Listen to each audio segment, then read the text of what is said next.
Hola, what's up, everybody? Welcome back to the Reliable HVACR podcast.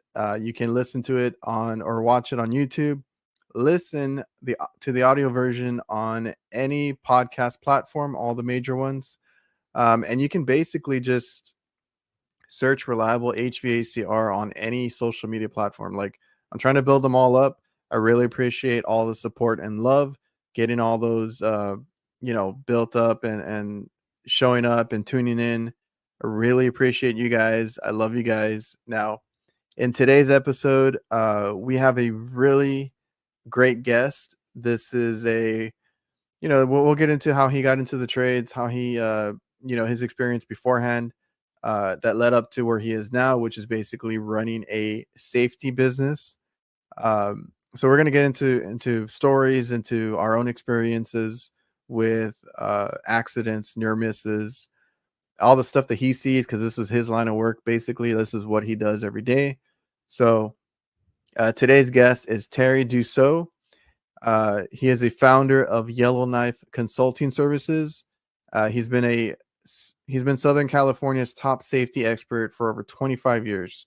Terry specializes in preparation and implementation of safety training programs related to California OSHA, DOSH, EPA, and DOT regulations. So a lot of experience, he has a lot of knowledge about what to do in these certain situations, how to prevent these things, and just to be safe. All the guys over on Instagram, you've seen these guys that are in the trade, much older.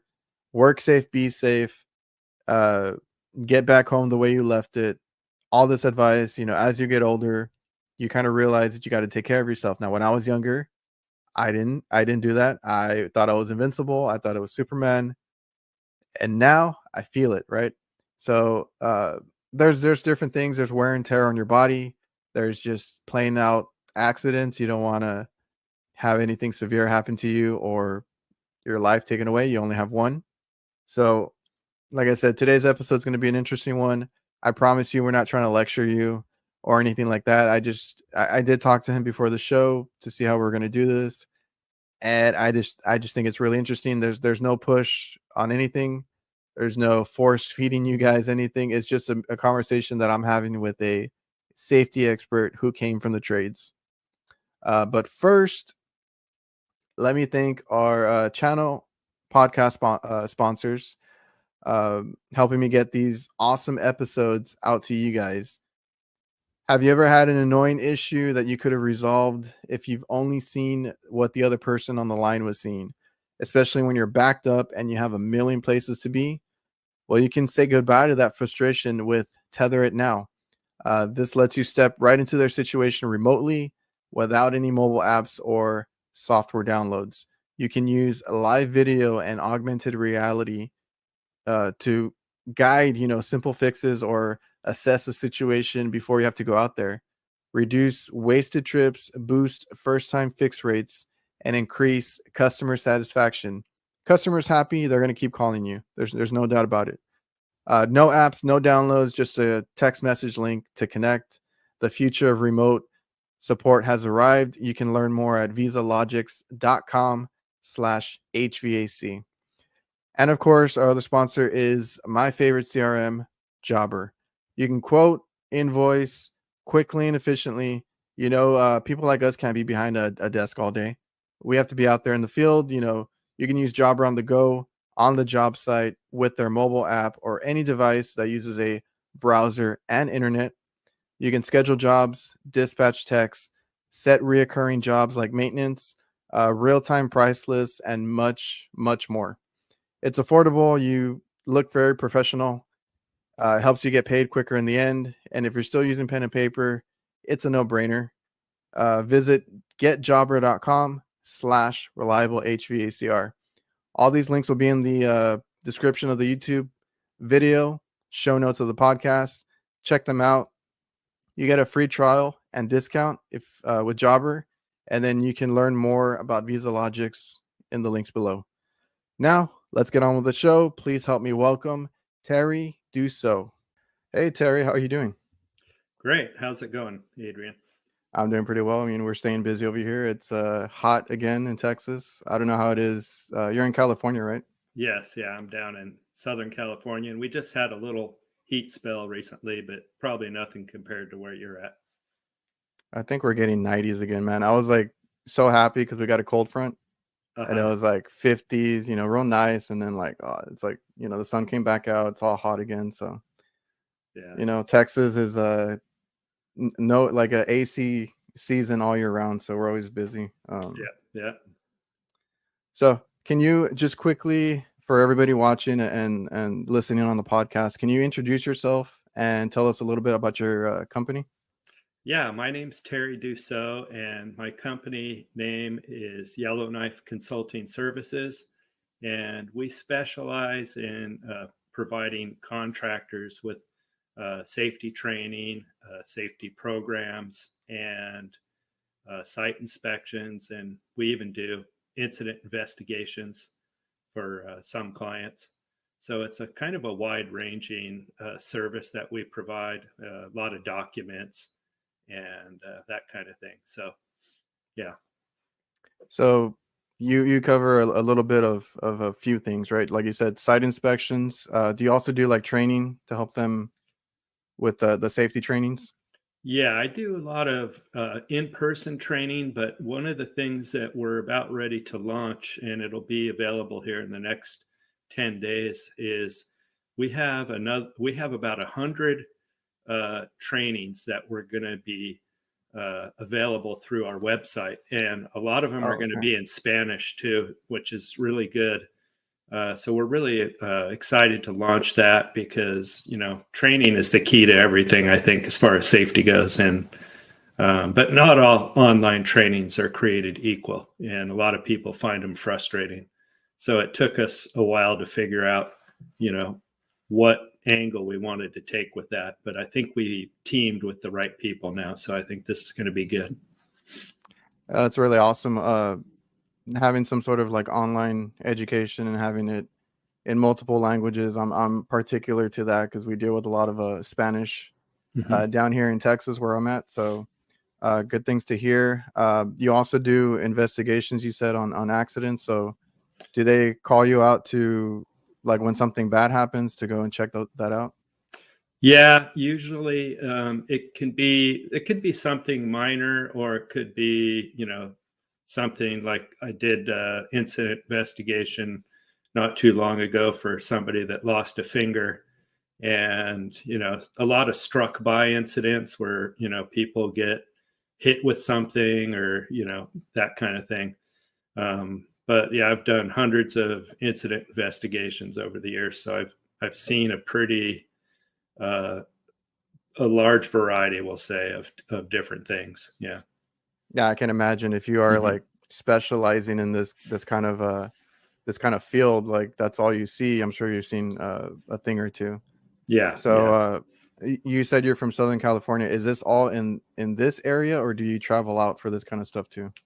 Well, usually the when I do incident investigations, it's locally because sometimes I have to hit the job sites and go Yeah. actually see what happened. So I spend a lot of time in the Orange County, LA area mainly. Yeah, but I can do incident investigations over the phone, as long as I have a representative from the company helping me on the other end usually. So So this is your company, right? Like, do you have other guys that help you out with this, or is it just you right now? How big is the company? right now we're pretty small. We have 5 employees total. So Okay. yeah, I do a lot of the heavy lifting and stuff, and then I have other people that help me take care of other things. But yeah, Are you that's are you the only one that goes out to the investigations and the trainings, or uh, like everybody else does something else, or are you the only one that does that kind of stuff? I usually do the investigations myself, but I have another person that's really good at it too. So Oh, okay.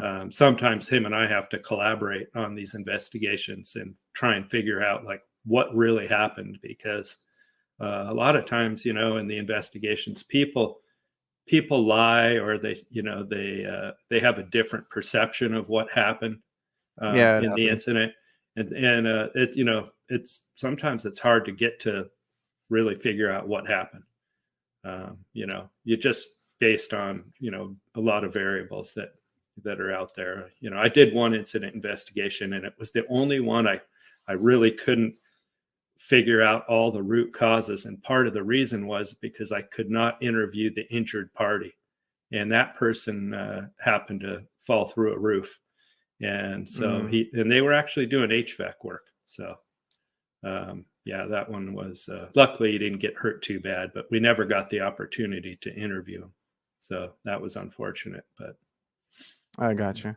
yeah. So yeah, well, I'm sure you have stories, and when this episode was coming up on my schedule, I was like, I didn't think about it or I didn't think too much about it at first, and I'm like, no, you know what, we've had incidents too where things can happen on the job site, and the skilled trades in particular, whether it's construction or any of the different trades in any aspect, because we do service and we still deal with a lot of dangerous things here and there, and there's a few stories there, and we'll get into that in a bit. Sure. And I can, I think that's really cool, having a small company there that you run there. I'm also a small business. We have about 4 to 5 guys as well here, and safety is like one of the things that I don't want to say we struggle with. We try to keep everybody safe. We try to make sure that they have everything they need. And then like just seeing things come out, like I got a little, I don't know, contraption to latch my ladder to roofs. That way it doesn't like sway or anything, because us and the getting on roofs with the extension ladders and whatnot, usually the only thing you can do is put a bungee or something like that, and sometimes that bungee comes off, or like you have too much give there. So every time I see something that can help us and help the guys out, we try to implement that into our business. But like me and my dad, we run this business, and even us, we struggle with like asking for help, heavy lifting, that kind of stuff. Yeah. Understood.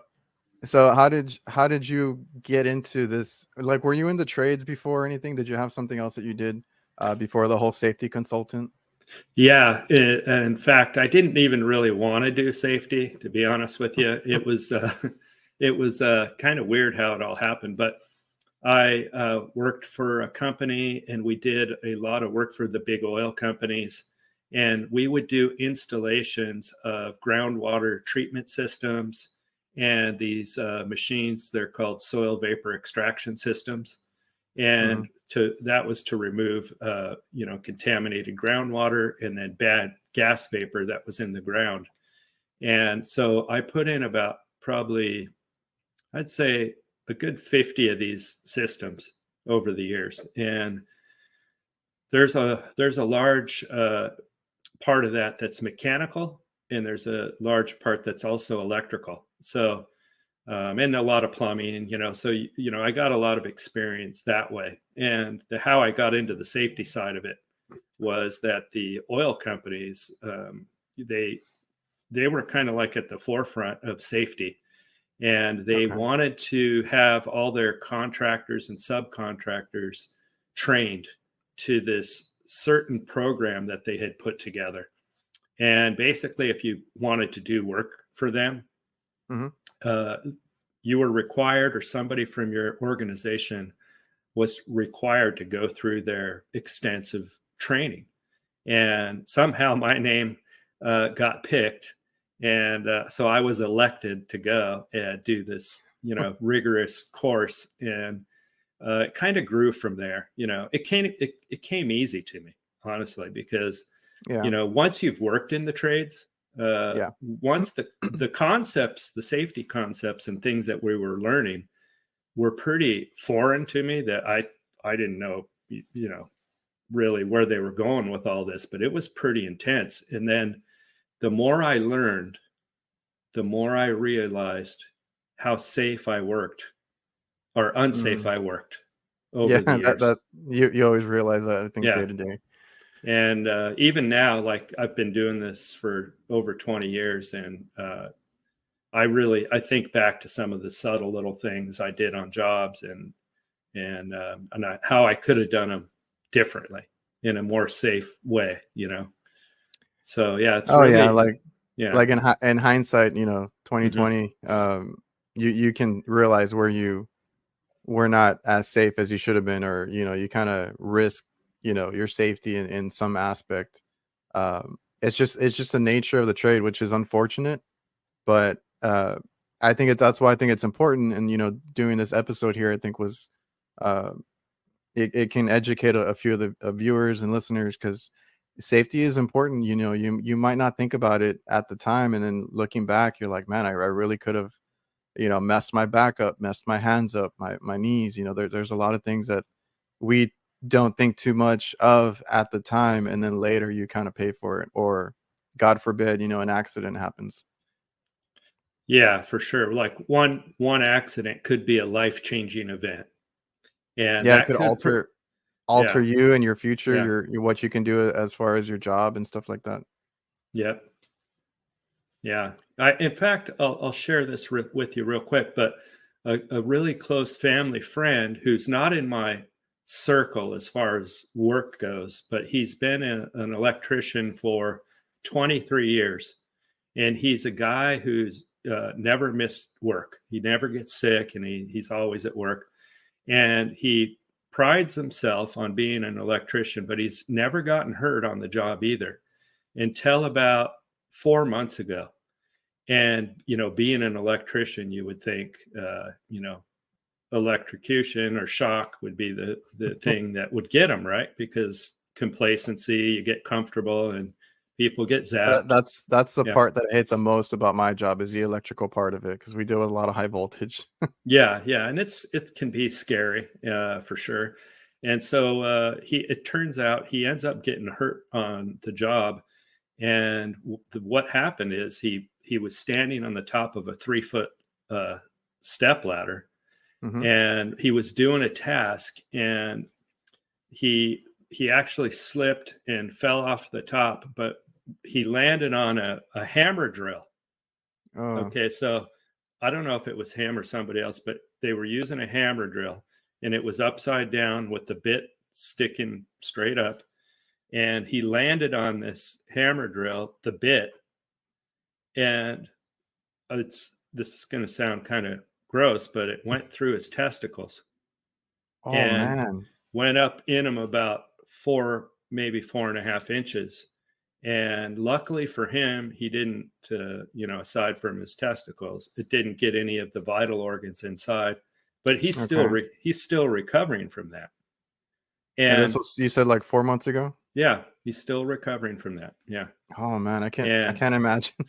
so, these, obviously that's kind of a rare thing, but his whole career he's been safe, and it's just this one time it has to be something like this, Yeah, you know. you never know, because like I've had those near misses, as we talked about, like they're you might catch yourself slipping, you might catch yourself in certain situations, and you never know how bad that accident could be, because like that's horrific. Like that's some Final Destination type of stuff right there.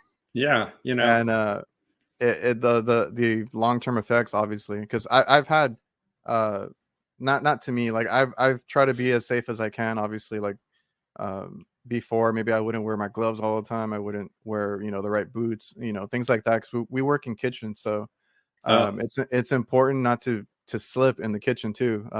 The shoes that you wear, and the kind of boots that you have.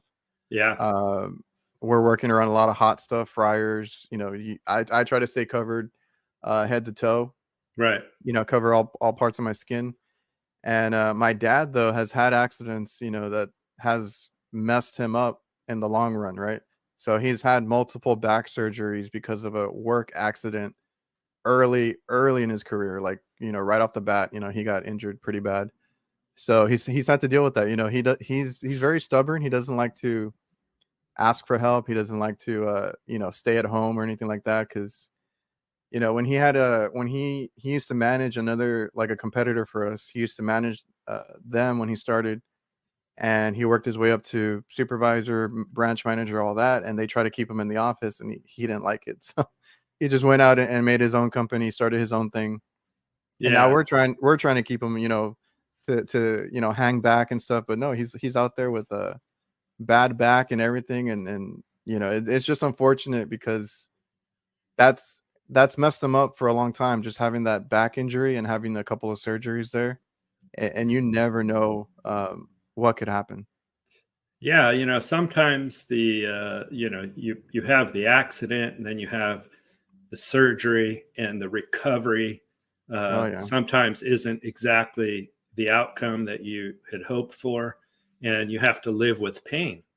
And you know, nobody wants to live with pain because it affects you your whole life. I mean, I know my mom broke her back in a car accident Mhm. when I was a young boy, and I saw that her whole life she lived in pain, and that's not a good quality of life. So the idea here with the safety is, do the right thing, but think about, you're just trying to preserve your quality of life. You want to go out and make a buck, right? But which is important because we want to provide for our families, but not at the cost of getting hurt. That's not that's not ideal, we'll say.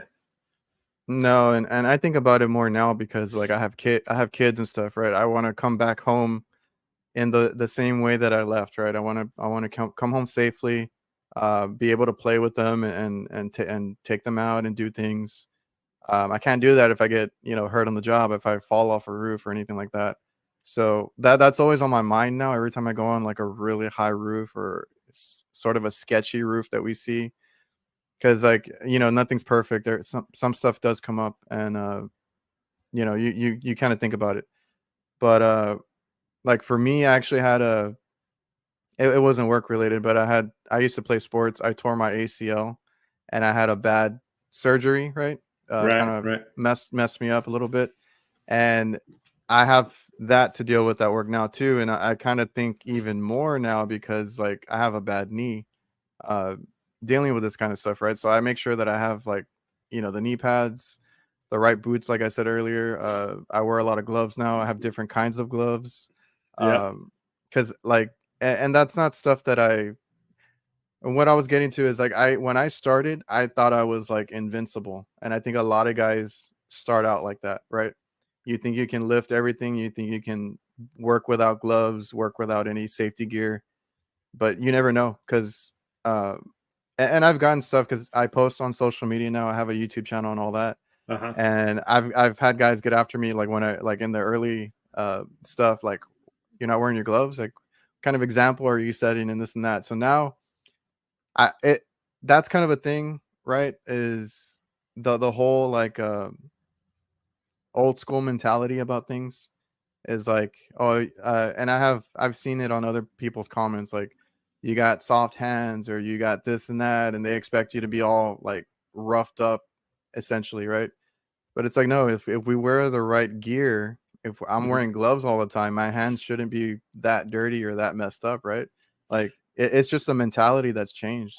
Actually, you know what? You're bringing up a really good point, Adrian, because when I started doing a lot of work for the oil companies, they were very strict about having a glove policy.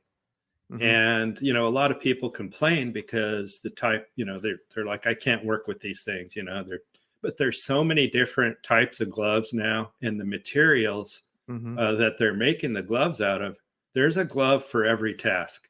Even when you're doing, mechanical tasks with where you need the dexterity, Yeah. but a lot of times when I go out and do site inspections, like I have one client and they have over 300 employees.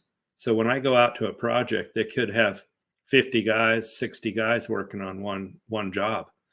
And one of the things that I do when I do my inspections is look at their hands.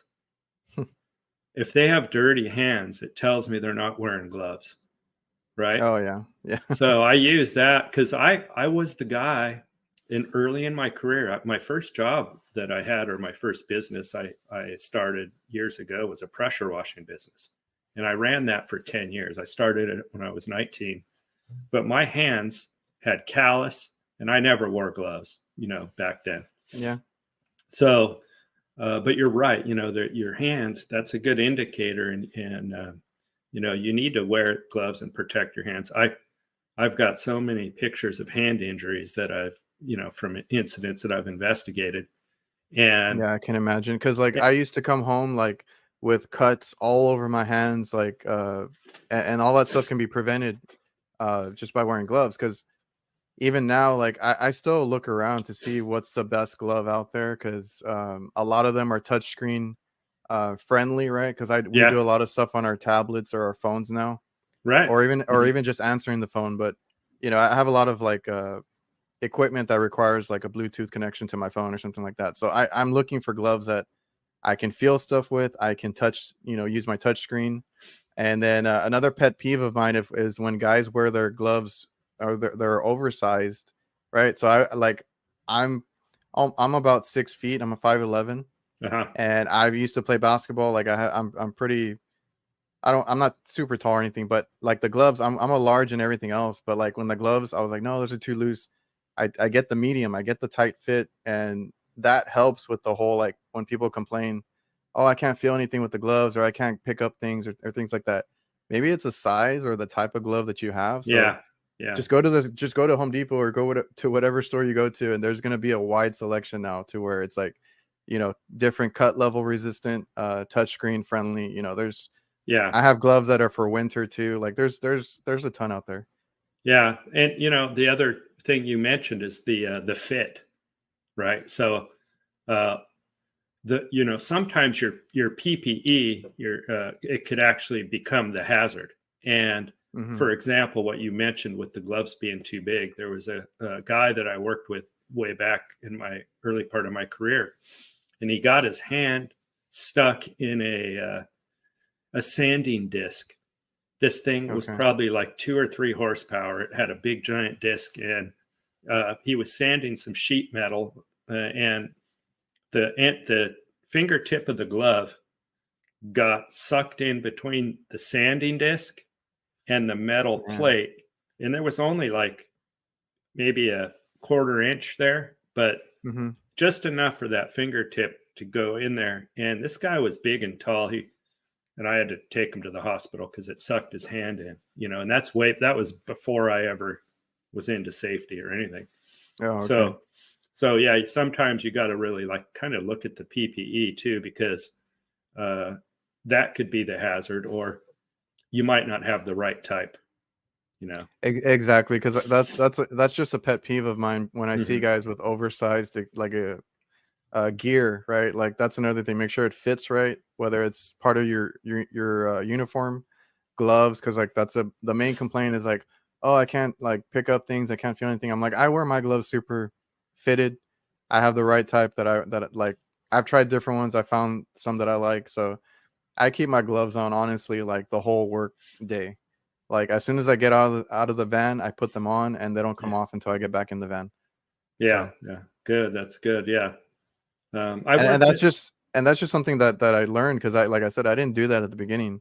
I came home with cuts all over my hands.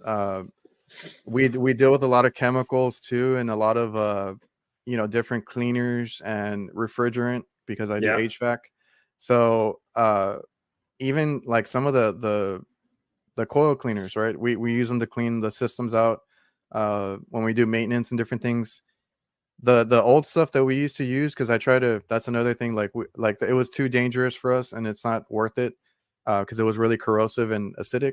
Yeah. If we got that on our hands, like that would start messing with your skin and kind of eating away at it. Nothing crazy, but like it would feel horrible. It feel like you got a little what do you call it? Rug burn on your hand for a bit, Yeah. and then like it was never good. So like after that, I'm like I need to wear gloves, and then obviously we changed our chemicals because we don't need that harsh of a chemical on a daily basis. So we kind of looked into that just for safety reasons because it was always getting on us. And there's been guys, I'm pretty sure they're going to be watching, so I don't want to call them out, but uh, that have shown recently that they've gotten refrigerant burns. And I'm like, where is your glove? Like, not only that, like you shouldn't have to risk yourself. Like, let's say they were hooking up to a system that refrigerant is shooting out. please do not be the hero. That's another thing I try to tell people. Don't be a superhero. Yeah. You're not going to stop that, right? If it's something that dangerous, because then their whole hand is all blistered up. Refrigerant burn is essentially just like a burn. Like you're going to get blisters. You're going to mess up your hand, and it could be to where you could lose a hand, honestly. Yeah, I know a project that I was associated with probably 5 years ago.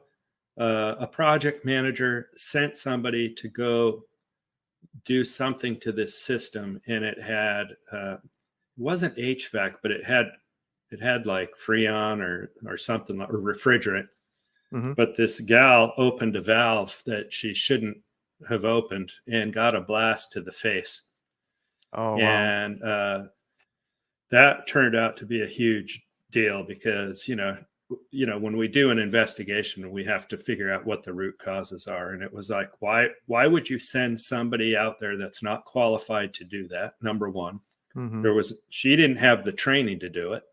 Number two, and then she ends up with this burn to her face.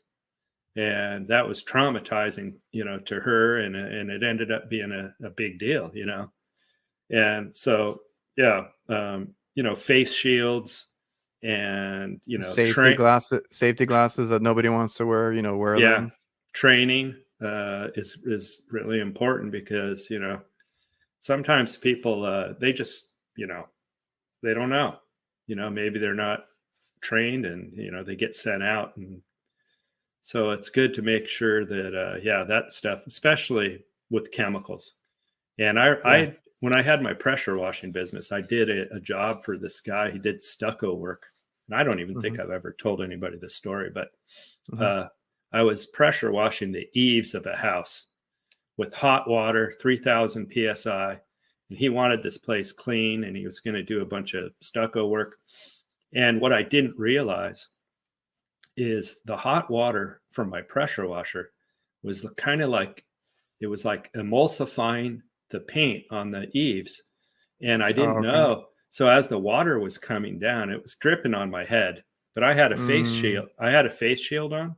So I wasn't getting particles in my eye, but I got water from the eaves in both eyes, not knowing that there was a little bit of paint that was in that water. And the next day I couldn't see. So I got a pretty nasty chemical burn in both eyes. And so for 2 days I had to go to this special eye doctor and he put some stuff in my eyes. And I'll tell you, man, it was so painful because I woke up the day after, and when I opened my eyes, I was in so much pain that I'd have to shut them. And then when I shut them, it would be, I was in pain. I couldn't keep them open or closed. And it was brutal. So I ended up getting a ride to this eye doctor, and he put some goo, I don't know what it was, in my eyes. But after a few days, they healed. But I'll tell you what, after that, as far as like eye protection, and the thing is, Adrian, I just simply didn't have the right eye protection. If I would have had goggles, true. But so sometimes you have to like really evaluate the type of PPE that's required and then wear what's required. Usually, if there's ever any question, look at the safety data sheet for the products that you're using. Yeah, exactly. And that's another thing I didn't even think about, that the whole safety glasses. I mean, there's different kinds too, right? Like you said, if you would have worn goggles, that would have kept it out. Yeah. And then in my field, sometimes I forget to wear them. And I've been really adamant now about like finding a pair that's comfortable for me, because obviously the more comfortable it is, the more you're going to want to wear it. So like when I do anything with my torches, like brazing or soldering, I didn't used to wear any safety gear, safety glasses or anything like that. So I was like, man, after a while, I was like, I'm probably like messing up my eyes, my eyesight. Any little, like when you're heating stuff up, there might be something that pops out, right? Like moisture, oil, whatever it is, whatever is on the line set. And I've had some near misses too, where it's like hit me on the cheek or something. Yeah. So you never know. So now I do wear that, or I at least try to wear my sunglasses or something to cover my eyes. Like I said, now I'm a little more conscious of it, right? I've been doing this for about 16 years. Yeah. So cover myself. Even I wear arm sleeves too. I wear whatever. I don't want any burn marks on me. I don't want any cuts all over me because we see a lot of stuff. I work in kitchens. I work on rooftops. Yeah. I'm underneath a lot of equipment. So safety glasses. I kind of forgot about that one. That's an important one too, and the right kind. Yeah. The other thing I'll mention, because I'm not sure, if you guys use high visibility traffic vests, but if you're out on job sites and you're wearing those vests, it's really critical to make sure that the vest fits right and that you zip it up. I worked on a project in LA, and one of the ladies that worked for the state of California, she was out there for, a while doing monitoring of the project. And one day we were doing our safety meeting, and I said to her, I said, that your vest is a serious hazard. And she kind of Okay. looked at me funny, and she says, well, why? What do you mean? I said, well, it's way too big for you. It's like 3 sizes too big. You're walking around with it unzipped.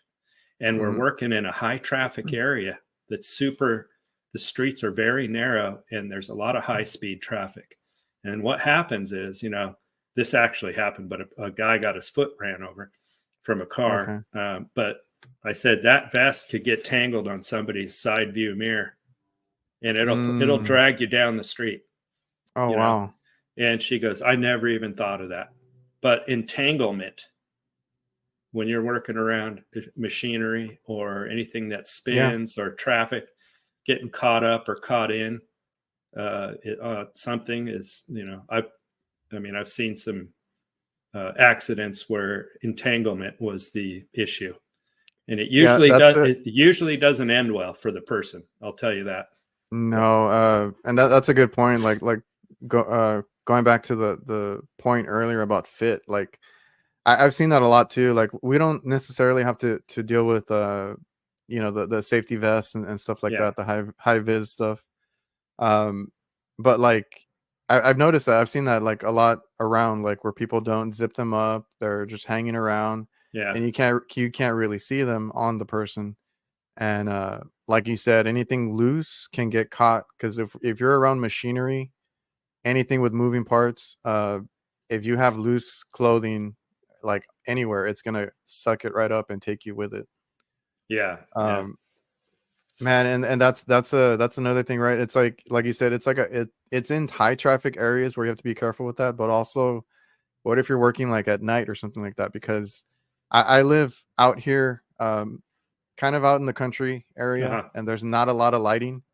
So I get really annoyed when people are either there's workers that come out here, and there's just people that walk at night. I'm like, dude, like, please, like, if you're walking or bicycling, I wear the reflective stuff or something, because it's very easy to miss somebody when you're driving through a road like that. Yeah, for sure. Yeah, that's Okay, so oh, go ahead. Oh no, did you have anything else? But I'll look at my notes real quick. But yeah, well, the safety gear is important. High vis. We have tool bags now that have a lot of high vis options, because we're like on rooftops, and we deal with cranes and things like that, where it's like, you got to know where everybody is. You mentioned something a little bit ago about trying to do too much, or like, kind of like, people that like to, especially if they're new, they want to prove how, good they can work and that kind of thing. And that's kind of an important thing to talk about, because I call that the can-do attitude. And I like that. I like to see workers that are like go-getters. Yeah. But you also have to look at it like, okay, if that's the attitude, that's fine, but you have to temper it sometimes, because Yeah. the can-do attitude is something that could really get people in trouble, especially if they don't have the training and the knowledge to do certain tasks the right way, and they want to show that they can do it, which is fine. But I've seen that be a factor in why people get hurt, because they're not asking for help. There's a Yep. better way, and they just want to plow through it and get it done. And you have to have a balance of we always say safety first, production, after, right? Oh, yeah, of Uh, course. but there's a lot of companies that have the mentality it's like, production first, and but it should be safety first, production will follow. And if you can't kind of keep it like that, then you can maintain a balance. Yeah, of course. Um yeah, that attitude is like you're trying to do too much. You're trying to, show that you can do things on your own and stuff like that, which is fine. But when it involves your safety or your body, you need to think twice about that. Because we definitely have I've definitely gotten after, some of the guys when I'm like, like, why didn't you call for help? This could have been like a two-man job, things like that. Heavy lifting. Like, I get after people for that. Because I love the attitude, like you said, but like in the end, like, I don't want you guys doing this kind of stuff. It's not safe. And I've been guilty of it too. I've thrown out a back, here and there. I've thrown out, trying to lift heavy equipment or stuff that we have to change out, because I'm like, no, I'm in a hurry, or I can do it myself. And then like I pay for it the next day, and I'll be like in pain for like a week now, because like as I feel like as I get older, I don't heal as quickly either. Yeah, yeah. Something I'll share is that there's two types of injuries, really. Sometimes, and this is what is really good for like people to think about. There's the injury where the injury happens, you know, you suffer a little bit, you get over it, and you move on. But there's a different type of injury that a lot of people don't think about, and it's called a cumulative injury. Hmm. And cumulative injuries to your body happen over time. So, like, let's say in the early part of your career, you've got a really strong back, but 20 years later, you can barely walk, and or you can't work because you have back injuries. Well, in that 20-year period, maybe the lifting techniques weren't correct. Maybe that person was trying to do too much with too little. And what suffers is the person's body, and you know the muscles and the skeleton can't handle the load over a long period of time, so you're deteriorating your joints and your body. So those cumulative injuries can happen not just through physical, like lifting and that kind of stuff, but also through exposure. So Hmm. when you're around chemicals, and even like the sun, UV rays, skin cancer is huge. Skin cancer is a Oh big yeah. deal. Yeah. So protecting yourself in the sun. And so think about not just, impact injuries and things like that, but always remember that the cumulative injuries. There comes a time where you get older and you think, man, yeah, I just don't feel the same anymore, you know. And And yeah, aging, by that time it's too late. yeah, and aging by itself is bad enough, but then when you start adding like small injuries and different things that have happened over the years, it does. At the end, you'll be remembering this conversation we're having. Yeah. And that can all, I don't want to say it can be like completely avoided, but it can be lessened to an extreme, to where like you're not feeling those aches, or not being able to move. That's my fear, right? Being older, and having kids grow up and you can't be out there with them, or do things with them. That's my fear of, why I think twice about, the safety gear that I have, or the way I do things now. Yeah. And that's why we always tell people, like, we tell, the guys, because I get a lot of viewers and guys that come to me that are starting out in the field, right? And I'm like, hey, you might want to slow down, Yeah. take care of that body. You only have one body the rest of your life. So uh you know knee pads or gloves, or just asking for help when you got a lot of lifting to do. Like, there's no shame in it. It's just the way of the trade. Like, you're gonna have uh jobs where you're gonna need an extra hand. uh Not everything can be done by yourself. Like, you're gonna need help. So that's the thing we try to tell people is, you only got one body, just take care of it. Yeah. Yeah. Yeah, I think it's very forward thinking of you to be doing this podcast, Adrian, and I appreciate the message that you get out, because a lot of people need to hear this stuff, and the more we share, the better these workers become at their job, and maybe these are topics that they would have never thought about, until something bad happened. So Yeah, yeah, because even here, having a conversation with you, like, I'm there's things coming to mind that I've forgot, or just don't or didn't have down in my notes, or didn't bring up. But yeah, it's everywhere, in every corner of any trade is all the safety that you have to think about. And just make it a habit of different things, right? Like, now, wearing gloves for me is like a habit. As soon as I step out of the van, like, and I don't think twice about it, things like that, or asking for help, or anything of that. But it's just that I feel like there's always been that old school mentality of, like, your hands have to be rough, full of calluses and all that. And uh it's frowned upon if you ask for help, if you wear knee pads, or any of that. Like, old school mentality is like, you shouldn't do that. You should man up, or if you get hurt, walk it off. We always hear those things. yeah, yeah. No, I hear you. Work smarter, not harder. That's Yeah, the yeah, we saying. have a guy in the community, like, on Instagram, that's always preaching safety too, and he's always like, work safe and be safe. And there's another guy that says, to come back home the way you left it. Make sure that you Yeah, are safe at work, so you can make it home to your family. Things like that. So it's a real thing. Like I said, burns are frequent. They shouldn't be. Just don't be a hero.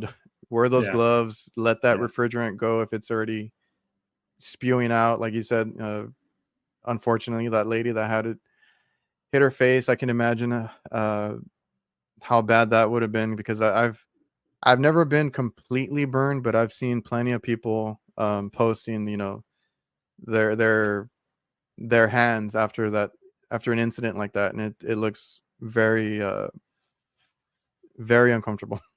yeah, yeah. That's you're right. And then they got to live with the scars and that kind of thing, and it's not good. So Have you noticed any, like, trends that have changed since you started your consulting business, like, or in your early career? Like, do you feel like things are going in the right direction? Are we being safer now? Is it more conscious? Like, what do you think uh, about that? yeah, I think so. So the advancements in safety that I've seen have been huge. When I first started doing work for the oil companies, we were allowed to go out on some of their project sites with just work boots, safety glasses, and a baseball cap. And and then that changed to, no, you got to wear high visibility vest. Oh no, now you got to wear a hard hat. Now we have a glove policy. Now you got to go through our school and this and that. But the oil companies, I always say, are kind of like they're the tip of the spear when it comes to safety, right? Hmm. And I remember when they started making us wear the high visibility vests and stuff, and then like 8 or 9 years later, I'm at the grocery store and I see a person, you know, gathering up shopping carts, and they're wearing a high visibility vest, and that never existed before. Oh yeah. And then, just the awareness level. overall has increased, I think, because safety equipment has gotten better. You just see much more of it, all around. And, I remember one time I was driving down the street with my wife in the car, and we were going by this traffic enclosure, and there was a lot of like signs and cones, and it was in the street, and all these guys had high visibility vests and stuff. And she said, she goes, before you started working out in the field and doing, working traffic and things like that, I never really paid that much attention to construction zones. But now, she said, my behavior and how I view a construction zone and how I drive through a construction zone is much different than it ever used to be, because my awareness level's higher, especially because, I work in those type of zones, and there's a lot of bad things that can happen if you're not, protected. But even look at the traffic zones and how they set up traffic exclusion zones and things on the freeway. I mean, I've seen some major advancements, and now they're getting into like AI. So, oh, really? I feel like that's everywhere now. Yeah, no, but it's going to be I saw this kind of evolving, but they're going to eventually have, it's going to sound crazy, but they already have cameras that can do it. You could set a job site up, or a camera up on a job site. It can scan 20 workers, and it's telling you, it'll tell you like which workers are not wearing safety glasses, hard hats.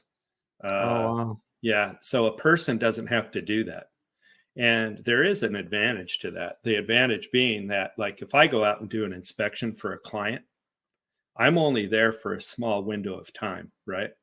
Maybe a couple hours. And I could see a lot of different type of behavior. Some, people are doing things the correct way, and some stuff is questionable. And we kind of like to focus in on that questionable behavior and then try and fix it, right? But when you're viewing something continuously with cameras, and they have that kind of software that can do that, that's going to paint a completely different picture. So it's really bizarre. And even a lot of the heavy equipment now has the sensors on it, so they so there's a lot of advancements, a lot of change has happened. And I think most of all, it's for the good, Yeah, it can only be good if it involves safety. But so when you go out on these inspections, or when you're watching how they work, do you think they're on their best behavior because you're there, or how does that work? Yeah, so I've done these things. We call them we've called them safe work observations, and I'll go out and watch sometimes just one person do a task for like 20 minutes. Okay. And here's what happens. So you go out, and I do these inspections, and then what I'll do is see, are they doing the task according to the safe work procedure that the company has? And even if I'm watching them, what a lot of people don't know is, in like a 20 or 30-minute period, even if they do something that's questionable, or they're trying to like do the task the right way because they know we're watching them, they'll repeat the questionable behavior within a 20-minute time period without knowing they're doing it. A lot of times, and we're not out, it's not out, like we are not always out to say, gotcha kind of thing, and catch them doing something that's questionable. We're looking for the things that they're doing correct too, to make sure that, that safe work standard, everything's captured in there. And then if there is things that are questionable, then we'll address it.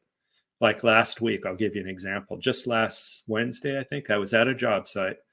I've worked with these guys. I've seen them out on jobs before. And there's an equipment operator on a mini excavator, and he has another guy working next to him with a shovel. And these guys have worked together, and it's a tight area though where they're working. So they don't even know what I'm looking at or looking for usually.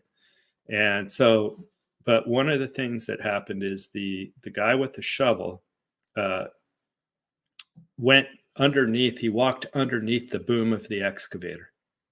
Oh, okay. Okay. And that's a no-no, Yeah. because, you never want to be in close proximity to the equipment, but walking beneath the boom, that's like something you should never do. So at the end of the site inspection, I go over all the positive things that I saw, and then I'll say, hey, I did notice one thing that was kind of questionable. And I'll say, I noticed that you walked under the boom of the excavator, and the operator, had the machine on, right? And so, I said, why did you do that? And I said, did you realize you did that? He goes, and he tried to say, no, I didn't really know. And then, he knew, though, he did it. And I said, okay, just what I'm looking for is complacency. So I said, look, that's probably not the best thing to do. And he said, well, no, the operator and I made eye contact. And I said, he still had his hands on the controls, though. And so I said, I would advise you not to do that anymore. And I'm not there to bust their balls. I'm there to try and coach them. Yeah. We will get farther with sugar than we will with vinegar. So basically, you just want to go out and you're going to have conversations about safety. And when you have those conversations, and I go out and they know I care, I do care about them. And that's the main thing. I just want to make sure that nothing happens to them. And complacency does set in when you've been working with people for a long time, the same crews. Yeah. And nobody wants to just be lectured or told what to do. And, it's good that you have conversations and you're kind of open about that. That's the best way to get through. Cause nobody likes getting getting after it, I guess. Yeah. And a lot of people are super sensitive, more sensitive than you realize. And a lot of the men that I work with, man, there's a lot of people that they're like babies. We're like big babies, right? Yeah. Nobody likes to be told what to do. Or they'll just hold a grudge or something like that. Yeah. So yeah, I mean, it happens. Yeah, it's for the greater good, and as long as people know that, that's the most important thing. Of course. Have you ever been called out to anything I don't know, that's super dangerous in your eyes, when they call you out to do these site inspections or anything like that? The stuff stand out a lot when you go to some of these? Yeah, sometimes I go out to do a site inspection for a client, and when I do the inspection, I might see something that's super dangerous, and it may not even be my client, or any of their crew.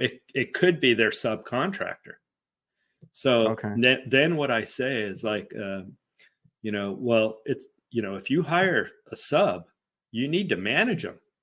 Oh yeah. And I remember this time where we were doing a job, or where was this?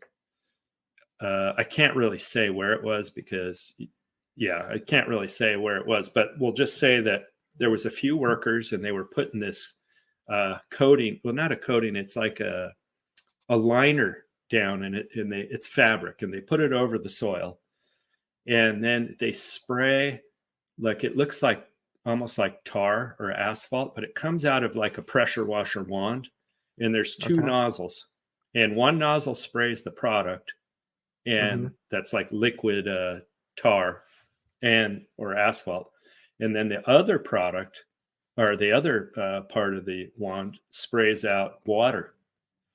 And when the water hits this chemical, it will solidify, so it'll make the liner, it's like one giant piece instead of a bunch of small pieces. It kind of it fuses it all together. So I go out there, and there's guys that are working, and they don't have the right PPE, and I'm looking at the whole operation, and I go, no way, this is super high risk. And then I said, where's your eye wash? What happens if you get chemical in your eye? Where are you going to wash your eyes? Because you're in the middle of a 50-acre site and there's no water around here. and there's a water truck driving by, and the guy says, "Oh, I'll use the water truck." I go, "No, you can't do that." And they have drums of chemical out there.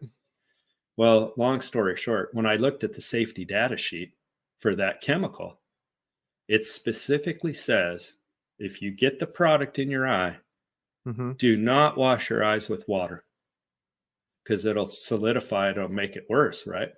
So that tells me that the workers aren't trained on the products that they're using, and they've got acres and acres of area to do with this liner. So the likelihood of something happening, especially in wind, which they were working in wind, if the product blows back on them and gets in their eyes, there's going to be a serious problem. So I poke around and find out, these guys, they've never even been trained on this stuff. So then I tell my client, you can't just hire a subcontractor and not vet them. You need to make sure that they really know, what they're doing, because if something happened and the guys got blinded, or, there was some kind of an incident, OSHA comes out, and that contractor is not just going to get cited or fined, but the general contractor can get fined too, because, that's their job site. And it's called failure to communicate the hazard. And OSHA can, they could write violations for that, and you could be fined. So that's the other part of it. We're talking about, preventing injuries, but we're also talking about, we need to protect you as an employer from some kind of a regulatory exceedance or fine. One fine could put you out of business. Yeah, I was going to ask you about that, because when you go to help these companies, essentially they're in business, and they need to have those standards, keep those accidents down. But like I was going to ask you, can one of these issues completely shut down a business? And what are some other things that you deal with, as far as like OSHA, any investigations, or liabilities? Property damage, I think, is another one. Yeah. So the thing any of your listeners should be concerned about or thinking about, if you're a business owner, it doesn't matter how big of a business owner you are. The idea when we're talking safety is to prevent property damage, bodily injuries, any kind of spill or a fine, or a regulatory citation, because all those things could lead to you having a loss, and the loss could be minimal, and as far as dollars and cents go, or it could be something that's enough to put you out of business. I had one client. They had one environmental issue that happened that cost them $750,000. Then their insurance premiums went up almost $400,000 a year. It's a big company, but OSHA looks at it too. They'll weigh it out based on the size company you are. Their goal isn't to put people out of business, just so you know. Their goal is to just try and educate, but sometimes, people end up with fines, especially if there's repeat offenses. But so, the idea is to, protect your company from losses, and the losses could be any one of those 3 or 4 things that I told you. And sometimes companies, they don't even know where to start with their safety program. They're like, well, what should we do? What should we be doing? Right. And so sometimes that's where having a consultant will help, because then you could say, okay, well, where's your biggest area of risk? If you're an HVAC company and you have 5 employees, but you have 5 vehicles out on the road, and those are company vehicles, maybe fleet safety is your biggest risk that you should be looking at, And so then I would say, what kind of a fleet safety program do you have? do you just hand the keys to these guys and let them go drive around and go to jobs, or do you actually check their driving record? And so that those are things that you can do to protect yourself as an employer. And and we don't think about that stuff too much, because like people don't understand that as a business like ours and a lot of other trades that do service, we're putting guys in trucks and sending them out. So we're liable for them, their vehicle, all that stuff that we have to worry about, and losses and like you said, like accidents or bodily injuries, property damage, stuff like that. That all goes into account. Yeah. Into this kind of the stuff that we're talking about, and people don't think about that. Yeah, sometimes doing the work is the easy part. It's all Yeah. the other part of the business that it's hard. You've got to manage, money. You've got to manage safety. You've got to try and prevent losses, and you're dealing with a lot of different types of personalities. And one of the ways you help these companies is like, do you document all this stuff for them, so that they can have that on file somehow? Yes, I do. And one of the other things I do that I didn't mention, I do this for a lot of businesses, is I'll set them up with a digital workplace safety program so that they could do their own inspections and stuff, and they could do it on their phone or their tablet. Because as an employer, it's important for you to have documentation that you have been doing proactive things with your safety program. So that if the day ever comes where you are sitting in front of an OSHA investigator, you could say, look, we're not, a fly-by-night company where we're not doing anything about safety.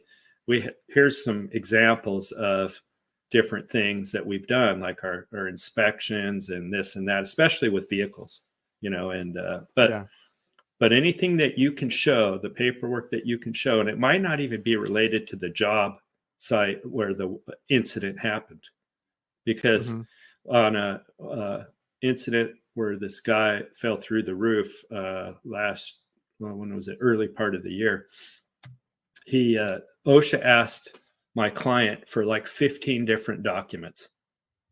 Okay. Do you have an injury, illness, and prevention program? Do you have a heat illness prevention program? Did you have a daily tailgate safety meeting that day? Was it documented? They start asking for a lot of different types of, documents. And like, out of the 15 documents that they asked my client for, I think only 3 pertain to the work that they were doing that day. Oh, okay. Yeah. And so when you have to respond to that kind of a request, what happens is sometimes OSHA will say, we want all these documents, and they'll give you like 3 weeks. And then you're like scrambling because you have no site inspections, no record of ever doing any site inspections. Maybe your company doesn't do tailgate meetings. Excuse me. And there's no record of them. So they're a lot more lenient when you have all your programs in place and all your documents in place, because then you can say, look, here's everything. And so that's where a lot of employers, especially the smaller companies, they don't really even know what they should or shouldn't have. So that's what I try and do, is help them, like, with the documents and make sure they're covered. And then it's up to you as an employer, though, to make sure you're doing the filling out the paperwork and, everybody following the rules, right? Yeah, I mean that's half the battle there too, because keeping up with it and getting your employees on board. But that's very important, because when they come after you for something like that's you don't want to be scrambling, like you said. You want to be prepared and whatnot, because we've had incidents like that too. And as a small business, that can be scary, having to deal with accidents and stuff, because you honestly, you're like, what do I do? What do I need? So we've had a couple of incidents. We had one where it ended up, they tried to do a lawsuit because they're trying to get on the roof that we specifically told them not to. An employee we had, and it was during a really bad rain. They're trying to get up to a roof that their ladder doesn't reach. Yeah. So they did some workarounds, to get up there, and we had the messages. We were like telling them specifically not to, or to wait for us. Yeah. If it's too dangerous, we won't even do the job, because after that we just turned away the customer anyway, because Yeah. us as the technicians did not have adequate equipment to even get on that roof. So like, why were we going to try either way? So Yeah. that employee tried to sue us, tried to go take us to court and all that, and we just try to provide what we had, but we didn't have much, honestly. And now, kind of like talking and discussing, I have a better idea of that kind of stuff. And since that incident, it sucks that it takes an incident like that for you to kind of think about your procedures, your trainings, your safety guidelines and things like that. But since then we've learned, to be a little more strict, a little more transparent with both customers and employees, and trying to avoid things like that. And that's why I always try to make sure we have everything that we need for each of our guys. And I always tell them, if it doesn't feel right, if it doesn't look right, please do not attempt anything like that. And we dealt with stuff like that as a small company too. Yeah. And then the documents and all the paperwork, if you're ever looking for anything, feel free to reach out to me, because a lot of the documents and stuff I have already. Like for working at heights, I have this fall protection work plan that I put together. So before somebody goes up on the roof, or you're going to go up there and do a project, you kind of go through these check boxes and make sure that all these things are kind of dealt with before, and then that's serves as your kind of like your documentation too, that you're going to do A, B, and C, right? So nobody gets hurt. So yeah, if you're looking for documents, don't hesitate to reach out. Yeah, and that's a good thing. But like I said, we've had a few things, nothing major, but that was one thing where this guy tried to get on a roof that he shouldn't have, in bad weather conditions, and he fell. I mean, thankfully nothing catastrophic happened. He had a knee surgery, and he's back to work. He's not working for us anymore, obviously, but he's still in the field. He still does the work. He's fine. Like, thankfully nothing bad has happened. But like in your, I'm sure you've seen a thing or two. So like some of these what I think people can relate to that are watching is like rooftop, situations. And you've actually seen where this can be pretty catastrophic, fatal even. So yes. Can you kind of share a little bit about the dangers of rooftops? Yeah, there's a lot of ways to get hurt, especially well, even just simply climbing. I was asked to go do a assessment of a rooftop where one of the clients was a large car manufacturing company, and they had 1 million square foot warehouse. And on the roof of this place, you can imagine being 1 million square feet, there was probably like 6 or 7 giant HVAC units, and then there was hundreds of skylights. And so they wanted me to kind of like come over there to help them figure out a way to protect people that come do the HVAC work from being able to get too close to the skylights, because they were worried somebody will fall through, because they didn't have barriers over the top, and they're not going to put the barriers on because of the cost. And so we came up with some ways to mitigate that. But one of the things that was really interesting is just going up on the roof with one of the representatives from the facility, because it was an interesting rooftop ladder that you access through the inside of the building, but you have to climb pretty high to get to the top, and Yeah. the guy that was taking me up there, believe it or not, he was in no shape to be climbing. And about halfway up the ladder, I mean, it was hard for me and I'm in pretty good shape, but I realized this guy's struggling to even climb the ladder. And Oh, man. and he didn't have fall protection on. Oh, So yeah. so there's risk right there, right in front of me, you know, just going there to do the assessment. I'm like, you shouldn't even be up here, accessing the roof like this. Mm-mm. So I was a little bit concerned for his safety. And then, but that just shows you, just like simply even climbing, are you capable of even, climbing up and down the ladder safely? And so in the fall protection work plan that I have, I'm very careful about, you never want to put one person on that roof, well, like one person too many. If there's no reason for a person to be on the roof, Mm-hmm. then don't allow them on the roof, because then you're eliminating a lot of risk. Like if you have a crew of 5 and you have, 3 guys that have to be on the roof, but the other 2 don't have to be on there, but they want to go up there anyway because they like looking around and they, want to be where the action is.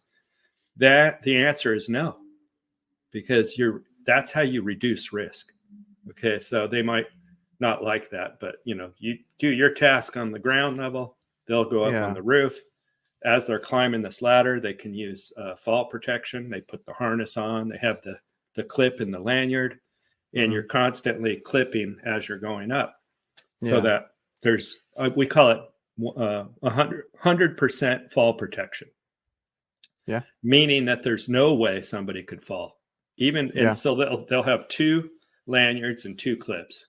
And when they're climbing, they put one up, they Mm-hmm. climb up, clip the other one, take the other one off, and it's rotate back and forth, right? So you Yeah, have and to that's a yeah, good point because I've been on a few because like we normally deal with small buildings like a lot of fast food restaurants, and a lot of them have the access inside and it's not a big climb. But yeah, I've been to a couple that it's an extensive rooftop. It's, I don't know how many feet, but like yeah, I've caught myself getting tired, towards the top or the top quarter of it.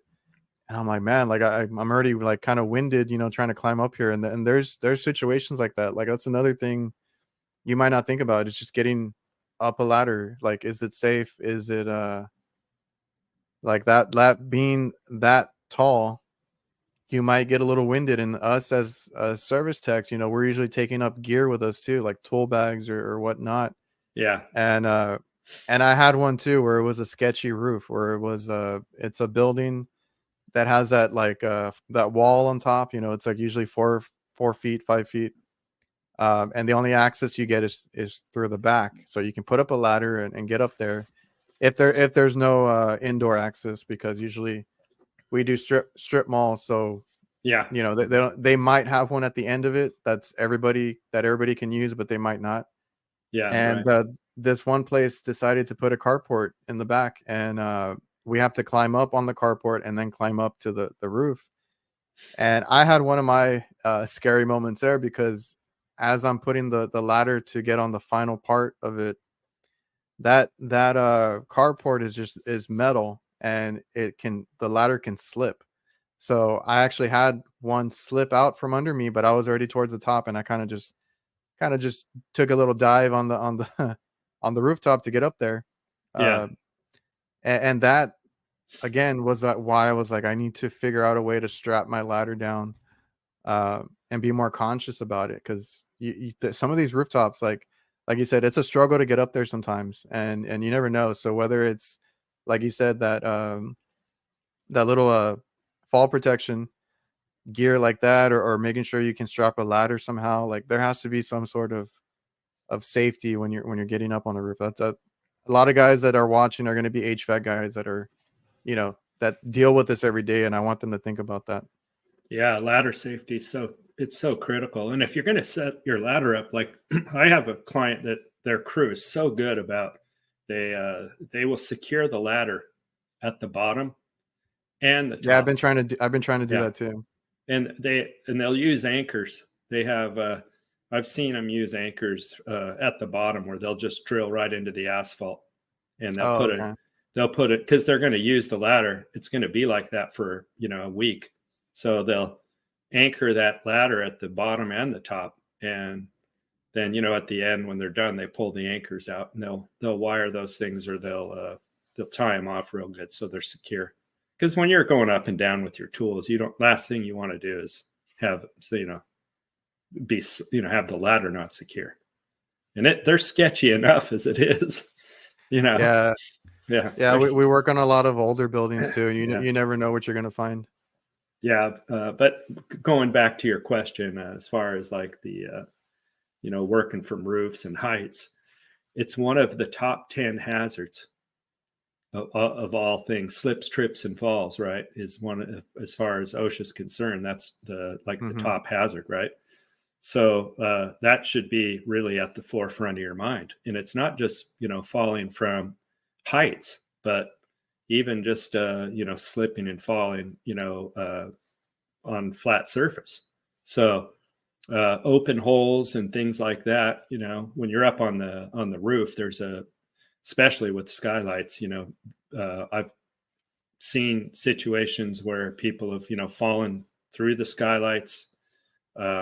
One person sat down and didn't know that the skylight was not secure because he was a new worker, and the skylight on this particular building, the building was old. So he didn't even really know it was a skylight. And part of it was because he didn't have the training. The other part was because the skylight, it kind of got yellow from the sun over the years, right? But you couldn't really see through it. And he went to go take his lunch break, and he was going to sit down on the skylight thinking that it would support him. When in reality, it was like an eggshell, and he just went straight through and, to the ground below. So, that's why when we're out doing our jobs and things like that, it's important to have tailgate meetings, talk about all the hazards, and don't assume that everybody knows what you know. Because you bring a new worker up there and you think, oh, I hired this guy from a different HVAC company, and he probably has all this knowledge already. And sometimes they don't have any knowledge because they weren't trained properly. So you go up there, and assumptions will get you in hot water if you think that people know what you know. And that's one thing you have to always remind yourself. I know my experience, and I'm comfortable. I won't get hurt on a job because there's certain things I'll never do. But you bring in, a new worker, it's easy to think that person knows what you know. And that's a big one, because like when you, even if they've done it before or been in the field before, like you never know what they were trained or how things were done at their old company or anything like that. And some people just have bad habits, and that's something that we deal with too. Is whenever we have older guys, that want to do things the old school way, or whatever mentality they have.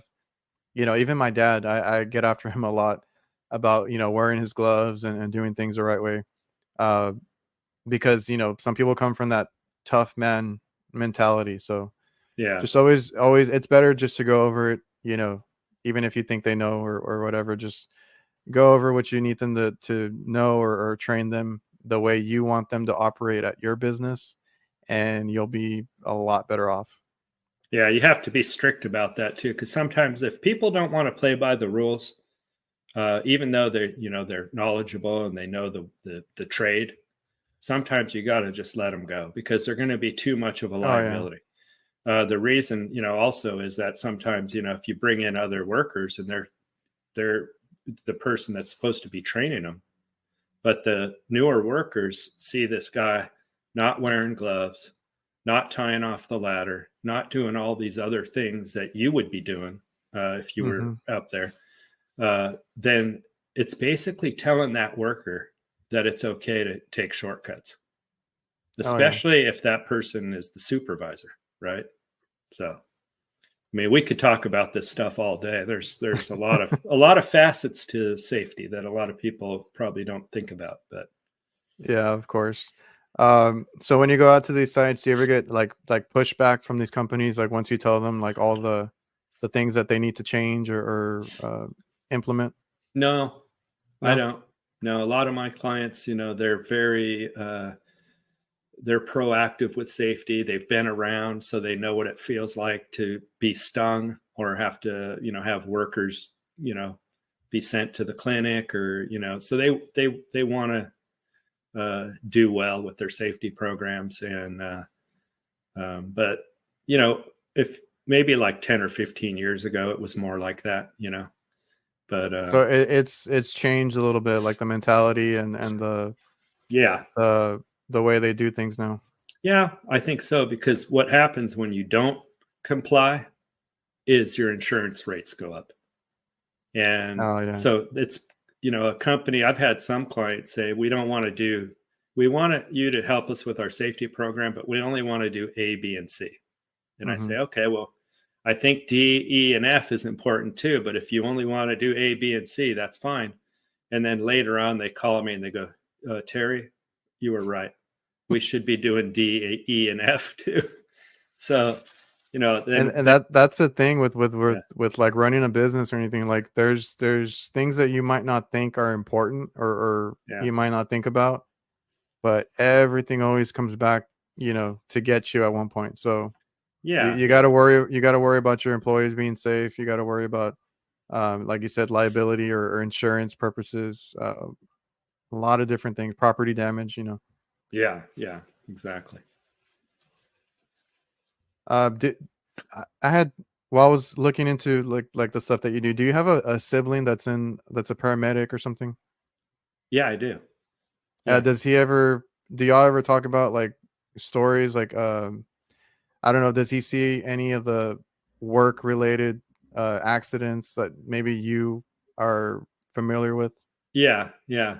He's actually been a paramedic for 20 years. Oh wow. Um, he's ran over 20,000 911 calls. And one day he told me, he said, I wish I was more on the end of the business that you're on. Hmm. And I said, why? What do you mean? He said, look, he goes, I see the after effects. You're Oh on the yeah. you're on the proactive side, and I'm on the reactive side. And in all honesty, like for him, the things that he's seen over the years, he's got some major PTSD because there's things that once you see those things, you'll never get it out of your mind. And it doesn't matter how tough of a person you are. After you've ran 20,000 911 calls, for him to try and go to sleep at night, it's hard because he's seen so many different things, industrial accidents, lots of, car accidents, shootings, stabbings. I mean, our first responders, I give them a lot of credit, because it's the things that they see is insane. And a lot Yeah, of definitely. the average people probably don't think about that too much either. But uh, when he first started his career, I was at his house one day and he had this book, and it was a photo album, And Hmm. so I start flipping through this photo album, and he goes, he goes, I call that the Book of Gore. And Hmm. I said, the Book of Gore, right? So it's like these different scenes that different accidents and things that he had been on. And his goal was he wanted to write a book. Oh, Okay. okay. And so he was going to use some of these pictures to write this book and whatnot. But I got about probably 10 pages in to the photo album, and I shut the book, and Yeah. I couldn't look at it anymore. And I went with him one day on a ride along, Oh. and we worked a 12-hour shift. And the other thing that people don't know is on a lot of these counties and these cities, a lot of the emergency services, they're understaffed. So a lot of the first responders, when they go work a 24-hour shift, they're running like 18 or 20 calls per shift. So they don't Oh get a lot wow. of rest. So it's like one right after the other, one call after the other. And what I saw in one day, going on a ride along with him, was eye opening. I couldn't believe it. And, so I always think in my head when I'm at a job and, sometimes, is there a safer way to do something? I'll ask myself, is this the safest way? And I Hmm. always think about the Book of Gore. And I don't ever want to be in the Book of Gore. And I don't ever want anybody I know to ever end Yeah. up in the thing. So that's kind of like my own personal thing. I haven't really shared that with anybody, but that Hmm. book really had an impact. And I can't imagine what the things that he's got going on in his mind, of all the different scenes that he's seen over the years. But yeah, Yeah. that's not a job I would recommend, you know. Yeah, I can imagine because Right. once I had seen that, I thought that was an interesting dynamic because like you worded it perfect. You're on the proactive side, and he's on the reactive side. You're trying to prevent these things from happening, and he's out there dealing with the aftermath. And I just thought that was an interesting aspect of it, and uh, it really opened your eyes, right? Like you see the stuff that happens, and even Yeah. doing that ride along, I can imagine, Yeah. the stuff that they have to go through. Yeah. So Yeah. it's a It's tough just, job, but man, but I'm grateful that we have people that can actually do that, because society, we need that. But that comes at a cost, a personal cost to them. And was talking to you earlier about, cumulative injuries over time, mhm. right? So sometimes it's not like, hey, I hurt my knee or I fell and broke my leg. It could be a mental, illness or an injury from somebody seeing, all those types of scenes, because, that's an injury, that impacts a person when they have PTSD and they can't Oh sleep at yeah, night. Those are things that, you know, that that's a yeah, from a lifelong career in emergency medicine, you know?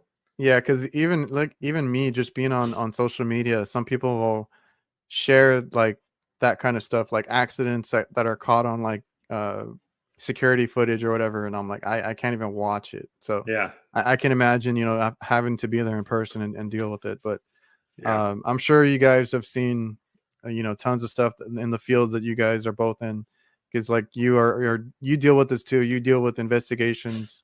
Um, I'm sure you've seen people go through with it after the fact too. After Yeah. an accident happens, we don't want, or that's what we're trying to prevent. We don't want guys doing too much, putting themselves in that situation, whether you're the employee or the employer. It takes both to have a safe work environment, and we need to see more of that.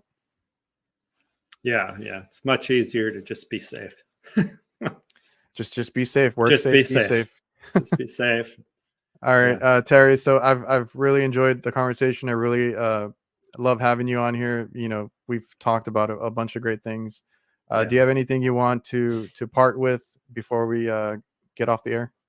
No, I mean, we covered a lot of stuff here, and I appreciate, the fact that you're doing this podcast and you've got listeners that are, actively listening to you, and they want to get better at their job by listening and educating themselves. That's important. I think it's important for us to be good teachers to everyone in our trades. So Hmm. if this helps with that, that's great. And if anybody wants help with their safety program or they have questions, the best way to get a hold of me is through my website, which is www.yellowknifesafety.com. So I'm more than willing to have a conversation about safety or whatever you need. So Yeah, that's awesome. And I'll have all that information to find you in the description of the YouTube and the podcast as well. That way, awesome. if anybody needs anything from you or wants to learn more or get in touch with you, they can do that. Yeah. But it's all like that's part of the job, being safe. So I just want everybody to be safe. Get home to your family. I always talk about improving as a technician, as a service tech. Uh, your craft, but in the back there is safety as well. It should be at the forefront actually, Yeah. but you need to improve. And I've been through it. I wear knee pads now. I wear gloves now. Yeah. I wear the proper gear when I can, and I'm always looking for ways to be safer out in the field, and that's, I think, important. So thanks for coming on, man. I enjoyed the conversation. Yeah, me too. Thanks a lot, Adrian. Appreciate it. All right, so everybody watching, listening, appreciate you guys for coming out, and see you guys.